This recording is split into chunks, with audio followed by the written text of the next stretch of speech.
What's going on, fellas? Welcome back to the channel, man. It's your boy.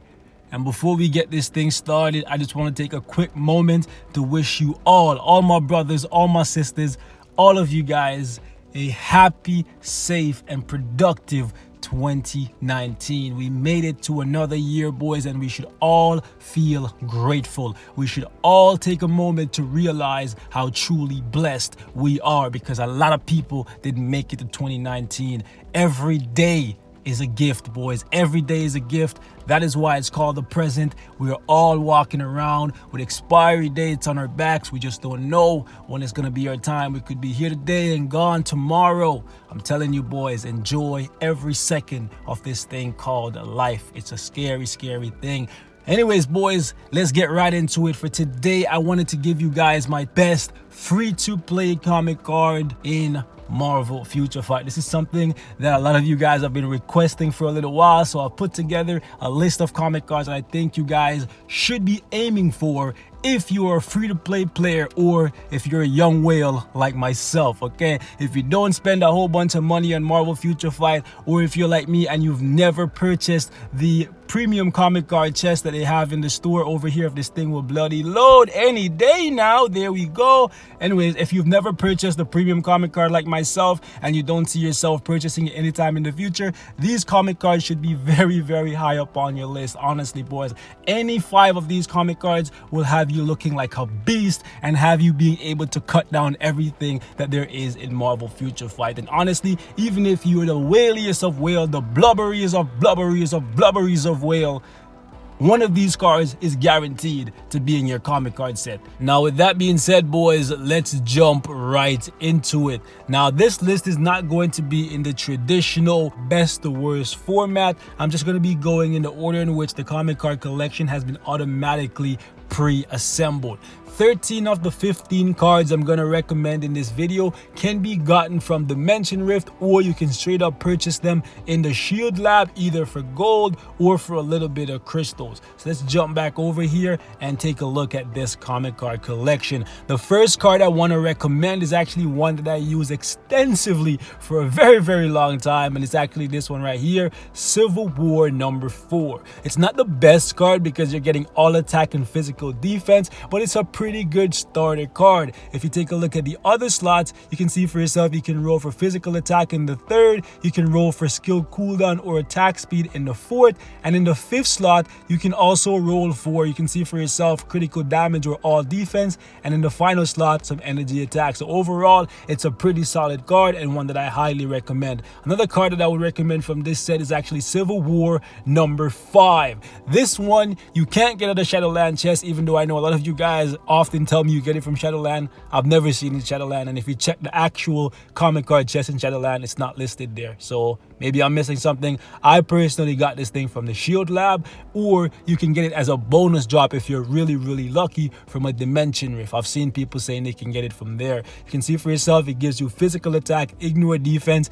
In the 3rd slot, you can get crit damage or crit rate. 4th slot, you can get cooldown, which is premium. It's sad that you have to roll for it, but being an option is definitely a really good thing. The 5th slot, you get max HP, all defense, or energy attack, so that's really, really good. And in the 6th slot, all attack. Overall, this is a beast of a card, and when the stats roll properly, it can rival even a premium card. Honestly, it's really, really good. The next card I want to talk about is actually in the Guardians of the Galaxy set, one that I still have in my set. It's actually the Groot card. Crit damage, ignore defense. This is really, really good. If you take a look in the 3rd slot, you can get max HP, energy attack, or crit rate, so it's really easy to roll a good stat there. Next one, you can get cooldown or attack speed, and in the 5th slot, you can get all defense. 6th slot, you can get physical attack or all attack. Overall, a very, very good card. This one right here, the Star-Lord number 2, ignore defense and crit rate. This is really, really good, boys. You get physical attack and you can get max HP. This is really good in the 3rd slot. 4th slot, you get attack speed or cooldown. 5th slot, you get all defense. 6th slot, you get all attack, energy attack, crit damage. Very, very good card. Very easy to roll, good stats. I still have it in my set to this day. The other card I want to talk about is this one. This is a pretty good starter card, giving you physical attack, critical rate. In the 3rd slot, you can roll for max HP or cooldown. Fourth slot, you can roll for crit damage or attack speed, or you can get a crit rate proc. I would not recommend that. The fifth slot, you can get all defense, and in the sixth slot, you can get energy attack, ignore defense, or all attack. Of course, you want all attack. Very, very good card, boys. A very good card. Next card I want to recommend is actually this one. The only card in this entire set that's any good is actually this one right here. And this card, when the rolls are right, can rival even a premium card. Okay, crit damage, all attack, and as you can see right here, you can get energy attack, max HP, or all defense, ignore defense in the third slot, boys. Super easy to get a roll in this slot. However, to make up for the third slot being so good, the only stat you can get on the fourth is actually attack speed. On the fifth, it's only crit rate, and on the sixth, you have to choose between physical attack or skill cooldown. It's a very good card, but it gets really dicey at the end there, and that's why it's not in my set even though I own the card. Everything else in the set is just pure garbage. Next card I want to recommend is actually from the Avengers Origins. It's actually Avengers Origins Thor #1. This is a beast of a card. If you get the right rolls, it can rival some of the premium comic cards in the game. I recently got this one after months of searching for it in the Shield lab. You're getting energy attack and ignore defense natively. In the third slot, you actually have physical attack, all defense, and cooldown. The fourth slot is also really good as well. You have 4 choices here: attack speed, crit rate, dodge, or an energy attack proc, which is beautiful. The fifth slot is probably the worst slot on this card because you can only get crit damage. But in the sixth and final slot, you have max HP or all attack. This is a beautiful card, and I have it right now, still rolling it. Hopefully one day the stats will line up and I can incorporate this thing into my set, because I would love to rock with a full Loki Thor comic card set because I'm a big fan of the Asgardians, baby. Next comic card set I'm gonna recommend that you pick up a card from is actually this one right here, Clash of Ideas, and it's actually going to be Captain America #24. Similar to that Thor card, I've been searching for this thing for damn near forever, and I recently got this thing from the Shield lab. Physical attack and cooldown, that's premium. The third slot is actually really good as well. You get attack speed. Fourth slot, you can get max HP, energy attack, crit rate. You can get an all defense proc. You don't want that. That is no good. And the fifth slot, you can get all defense, ignore defense, and critical damage. However, unfortunately, the sixth slot is a pain in the ass, a whole bunch of resist, and the only good option here is all attack. However, if RNG is on your side, RNG is in your favor, and everything lines up, this is a beast of a card, boys. The next one I'm going to recommend that you guys look towards is actually the Loki set. Honestly, every card in this should be in your set at some point, okay? Start off with Loki, Agent of Asgard #17. This is probably the best comic card in the game, okay? It rivals every premium comic card in my book, okay? All attack and cooldown, that is premium. That's as juicy as it gets, okay? Third slot is also pretty good. You have crit damage, max HP, ignore defense, and dodge. Very, very, very easy to roll for a stat here. The fourth slot, you have attack speed or a physical attack proc, which is very good. The fifth slot, however, is not so good. You only have all defense. And the sixth slot, you can choose between energy or physical attack. You also have crit rate in here. So overall, a beast of a card. I'm also going to recommend that you guys at the very least pick up Loki #2. Most of you guys are gonna say this is a premium card, so this is not free to play friendly. That's not necessarily true. You can just buy Thor's Ragnarok uniform and get it to Mythic, and this comic card will be yours. Honestly, this thing is worth way more than 1,000 crystals in my book. Way more than 1,000 crystals. If you take a look at the one I have, and I got really freaking lucky with the rolls, boys, it is beautiful. Beautiful. Energy attack, ignore defense, cooldown, crit rate, crit damage, all attack. That is beautiful. The only thing that would make this card better is if it was quality 6 or quality 7. This is as good as it gets, boys. This is one of the best comic cards in the game. Easily worth well over 1,000 crystals. If you're going to spend 1,000 crystals on a uniform that's going to benefit one character, you should definitely spend 1,000 crystals to get the freaking uniform for Thor, Ragnarok, and get that thing to Mythic, because this card is going to benefit every single character in your roster. That's 175 plus characters benefiting from one comic card of 1,000 crystals versus only one character benefiting from 1,000 crystals for a uniform. Kind of seems like it's a no-brainer to me, so it's completely up to you guys. I would also recommend that you guys think about picking up the Loki uniform, because that's the best uniform for Loki. And if you get it to Mythic, you're getting a pretty good comic card. This one is pretty good. Not as good as the Loki number 2, but it's pretty damn good because you get cooldown, attack speed, ignore defense.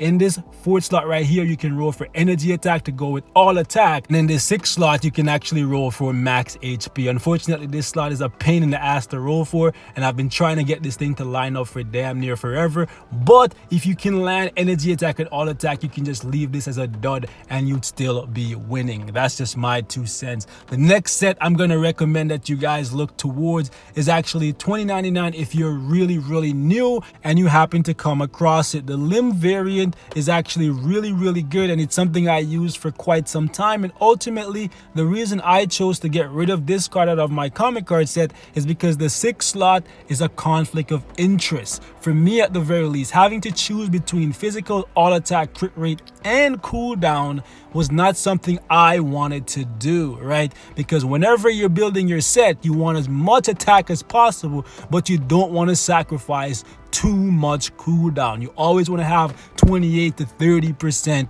cooldown at all times so you can play this game efficiently. So because of that, I chose to get rid of this card, even though the other stats are pretty decent. You have all defense in the 5th slot, 4th slot you have energy attack, and 3rd slot you have, I believe, max HP and critical damage. So overall, it's a pretty good card. It's just that having to choose between attack and cooldown is not something that I ever want to do, because for endgame content like World Boss Ultimate, you need as much attack as possible, but at the exact same time, you don't want to sacrifice cooldown, or at the very least too much cooldown, so that your skills are out of alignment. So yeah, the other cards in this set, if I don't mention them, they are pure garbage. Okay, the next set I want to recommend that you guys take a look at if you're free to play is actually this one right here, Punisher 19. I used this one for a very long time. Another card that gives you ignore defense and attack speed. It's pretty damn good. You can see for yourself in the 3rd slot you have some max HP and critical damage. 4th slot you have cooldown. 5th slot you're rocking with all defense once again, and the 6th slot you can choose between all attack, crit rate, physical attack, or energy attack. Very good card. Very good card. Very easy to roll some pretty solid stats on it. Punisher number 60 is actually really good, especially if you're a PvP player, getting physical attack and max HP natively. This is a very good card. You can pick this up from Shadowline, I believe, and you can also get it from the Shield Lab. Okay, 3rd slot cooldown, which is what you want here. 4th slot all defense or a physical attack proc. 5th slot energy attack, crit rate, ignore defense, very good. And in the 6th and final slot, you can get dodge, all attack, or critical damage. Overall, this is a solid card, one that you should definitely not sleep on. The Punisher War Journal number 1 is pure garbage, so you shouldn't even bother with that. Moving on, you should skip everything in the Secret War Battle World category. And this card right here, I highly recommend it if you're very new and you're in desperate need of cooldown, because I know when I first started, skill cooldown was one of my biggest priorities.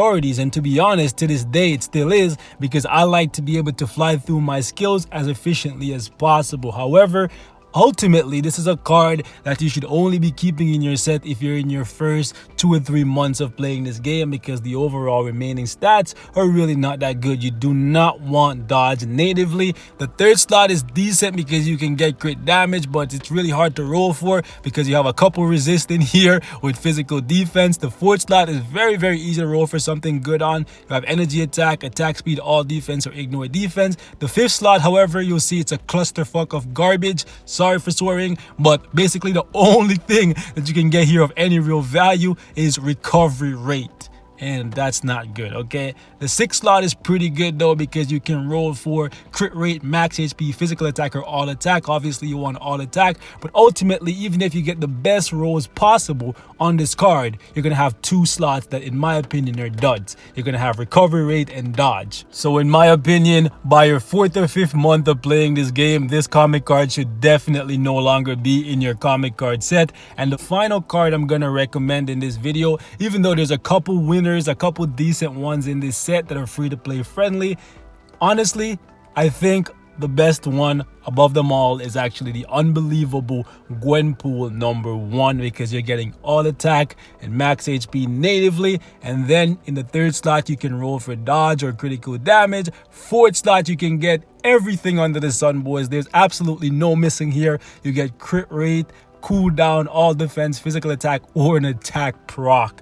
Pick your poison. Honestly, this is beautiful. If every stat, every slot looked like this, it would be a dream come true. Okay, the 5th slot you can only really roll for attack speed, unfortunately, and the 6th and final slot you can roll for energy attack or ignore defense. So this is a beautiful card. I actually have a couple of them, and I've been re-rolling them pretty much religiously, trying to get one of them to end up with the ideal stats, right? You can see for yourself, I got the proc on that one, but on this one right here, I got the cooldown. It's just RNG troll like a mother. Okay, boys, so we're gonna wrap this thing up right here, man. This is my best free-to-play friendly comic cards in Marvel Future Fight. If you guys think I missed any that are really good, please feel free to leave me your thoughts in the comment section. Okay, boys, thank you so much for watching once again, man, and I'll catch you guys in the next one. Peace and love.